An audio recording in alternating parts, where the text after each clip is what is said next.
लोग कहते हैं कि अपनों के आगे झुक जाना चाहिए, किंतु सच बात तो यह है कि जो अपने होते हैं वह कभी झुकने नहीं देते।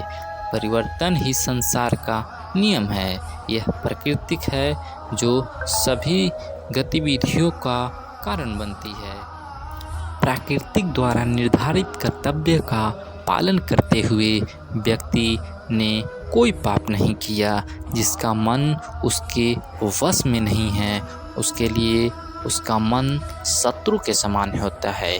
वे मूर्ख हैं जो प्रेम अनुमान मन की कल्पना है और अनुभव जिंदगी की सबक है। सच्ची खुशी तभी होती है जब आपकी सोच, कथन और कर्म में समानता हो।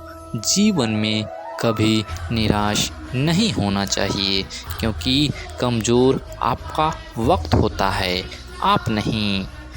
तेल समाप्त हो जाने पर दीपक बुझ जाता है, ठीक उसी प्रकार कर्म को छीन हो जाने पर भाग्य भी नष्ट हो जाता है। मौन सबसे अच्छा उत्तर है किसी ऐसे व्यक्ति के लिए जो आपको शब्द को महत्व नहीं देता। मनुष्य जन्म लेता है तो उसके पास सांसें तो होती है पर कोई नाम नहीं होता। जब मृत्यु होती है तो उसके पास नाम तो होता है पर सांसें नहीं होती। इसी सांस और नाम के बीच की यात्रा को जीवन कहते हैं।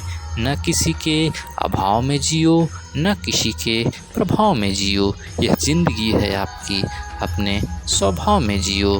किसी के प्रति मन में क्रोध लिए रहने की अपेक्षा उसे तुरंत प्रकट कर देना अधिक अच्छा है। जैसे क्षण भर में जल जाने देर तक झुलसने से अधिक अच्छा है। समय कभी नहीं रुकता। आज यदि बुरा चल रहा है तो कल स्वयं ही अच्छा आएगा। आप केवल निस्वार्थ भाव से कर्म कीजिए और वही उस आपके साथ में है।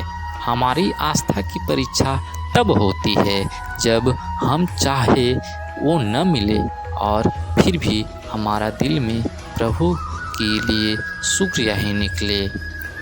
दया होना चाहिए, कमज़ोर नहीं। ज्ञान होना चाहिए, अहंकार नहीं। माता पिता बनना अत्यंत सुखद अनुभव है। उत्साह से जीवन जीना और स्वयं पर महारत हासिल करना खुशी देता है। जिस व्यक्ति के विचार मैले हो, जो लापरवाह है और धोखे से भरा हुआ है, कोई कुछ भी बोले स्वयं को शांत को रखो। धूप जितनी ही तेज हो, समुद्र सूखा नहीं करते। तुम उसके लिए शोक करते हो जो शोक करने योग्य नहीं है और फिर भी ज्ञान की बातें करते हो। बुद्धिमान व्यक्ति ना जीवित और ना ही मृत्यु व्यक्ति के लिए शोक करते हैं। तुम अपनी पीड़ा के लिए संसार को दोष मत दो, अपने मन को समझाओ। तुम्हारा मन का परिवर्तन ही तुम्हारे दुखों का अंत है। अगर तुम अपना कल्याण करना चाहते हो तो सभी तरह से उपदेशों, सभी धर्मों को छोड़कर मेरी शरण में आ जाओ। मैं तुम्हें मुक्ति प्रदान करूँगा।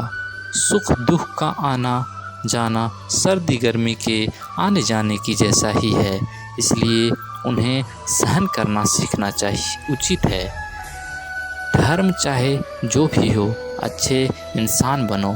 हिसाब हमारे कर्म का होता है, धर्म का नहीं। वाणी और पानी दोनों में छवि नज़र आती है। पानी स्वच्छ हो तो चित्र नज़र आता है और वाणी मधुर हो तो चरित्र नज़र आता है। खुशियाँ मन की एक स्थिति है, बाहरी दुनिया से